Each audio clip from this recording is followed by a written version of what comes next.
तो future designers, कैसे हो आप सब। आज हम बात करेंगे एनआईडी एग्जाम की प्रिपरेशन स्ट्रेटेजी के बारे में। अगर आप एनआईडी का एग्जाम देने वाले हो तो ये वीडियो आपके लिए है। हम डिस्कस करेंगे कि कैसे आप अपनी तैयारी को स्मार्टली और एफिशिएंटली कर सकते हो। हम एग्जाम पैटर्न को समझेंगे, फिर उसके अकॉर्डिंग एक स्ट्रेटेजी बनाएंगे जो आपको मैक्सिमम रिजल्ट दिला सके। तो चलिए शुरू करते हैं। सबसे पहले एनआईडी का आपका एग्जाम 2 पार्ट्स में होता है, प्री और मेंस। प्री एग्जाम में आपके 2 पार्ट आएंगे। One is your general aptitude test and second one is your CAT या इसमें ड्राइंग पार्ट आएगा। जीएटी में आपको रीजनिंग, इंग्लिश, जीके, साइंस और कभी कभी मैथ्स के क्वेश्चन भी मिल जाते हैं। टोटल अप्रोक्सीमेटली 22 से 25 क्वेश्चंस होते हैं जो 1 से 2 मार्क्स के होते हैं। अच्छी बात यह है कि नेगेटिव मार्किंग नहीं होगी, तो गलत जवाब देना कोई टेंशन नहीं है, लेकिन ट्राई करिए कि आपका आंसर सही हो। सेकंड पार्ट में आपका 60 to 65% का वेटेज होगा। आपको 4 से 5 ड्राइंग के क्वेश्चंस मिलते हैं जो आपके क्रिएटिविटी, यूजर सेंटर डिजाइन और डेली लाइफ प्रॉब्लम्स के सॉल्यूशन को टेस्ट करते हैं। ड्राइंग में टाइम मैनेजमेंट सबसे ज्यादा इम्पोर्टेंट होता है, इसलिए आपको फास्ट और एक्यूरेट काम करना होगा। टोटल ये एग्जाम आपका 3 घंटे का होगा। There is no negative marking and आपका मीडियम सिर्फ और सिर्फ इंग्लिश ही रहेगा। चलिए अब बात करते हैं जीएटी के प्रिपरेशन के बारे में। सबसे पहले रीजनिंग प्रैक्टिस करना बहुत जरूरी है।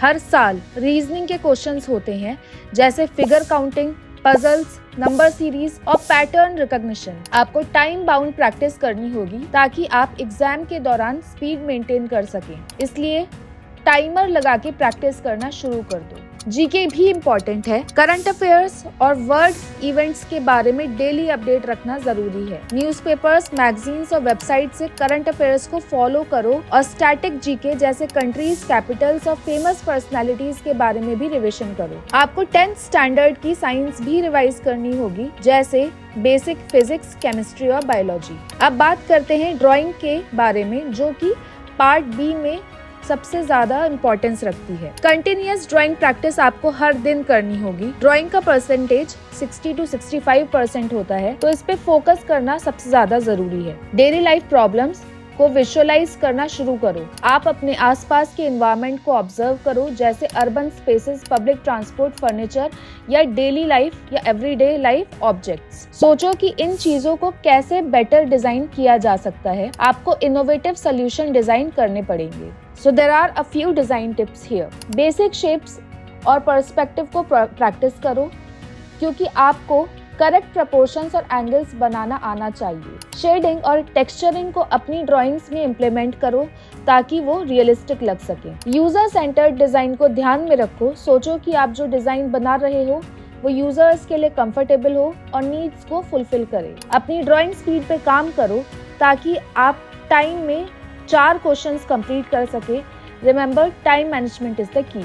एक बहुत इंपॉर्टेंट पॉइंट जो मैंने पहले मेंशन किया वो है टाइम मैनेजमेंट। आपको प्रैक्टिस करते वक्त टाइमर लगा के काम करना होगा। जीएटी में भी आपको स्पीड मेंटेन करनी होगी और ड्राइंग सेक्शन में भी, क्योंकि आपको 4 सवाल को लिमिटेड टाइम में कंप्लीट करना होगा। GAT time management tips are there. पहले रीजनिंग क्वेश्चन सॉल्व करो, क्योंकि उसमें ज्यादा टाइम नहीं लगता है। जीके को क्विकली स्किम करो। फोकस सिर्फ उन क्वेश्चंस पे करो जो आपको क्लियर लगते हैं। इंग्लिश के सेक्शन में रीडिंग कॉम्प्रिहेंशन को धीरे धीरे इम्प्रूव करना होगा। प्रैक्टिस करते time mark the important points, जिससे आप जल्दी से आंसर निकाल सकें।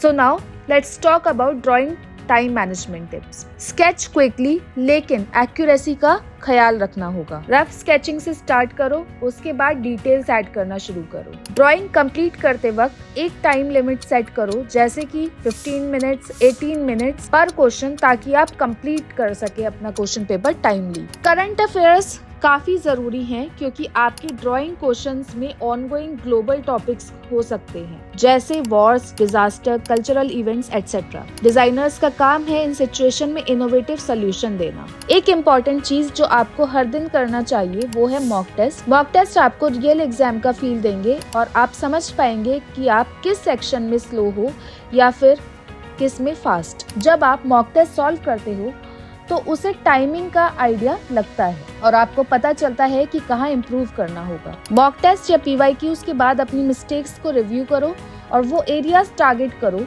जहां आपको लगता है आपको और टाइम देना होगा। इससे आपके कॉन्फिडेंस को बूस्ट मिलेगा और एग्जामिनेशन में नर्वसनेस कम होगी। तो ये थी आपकी एनआईडी प्रिपरेशन स्ट्रेटेजी। सबसे जरूरी बात यह है कि कंसिस्टेंसी रखना और हर दिन फोकस के साथ प्रैक्टिस करना। ड्राइंग को डेली प्रैक्टिस में लाना है और गैट को स्पीड और एक्यूरेसी के साथ करना है। टाइम मैनेजमेंट का ध्यान रखना और अपने प्रोग्रेस को रेगुलरली ट्रैक करना, ताकि एग्जाम के दिन आप पूरी कॉन्फिडेंस के साथ एग्जाम दे सकें। Remember, no shortcuts in the preparation. Hard work, focus और डेडिकेशन से आप डेफिनेटली एनआईडी एग्जाम में अपना बेस्ट परफॉर्म करेंगे। तो let's get started and keep pushing towards your design career. Best of luck.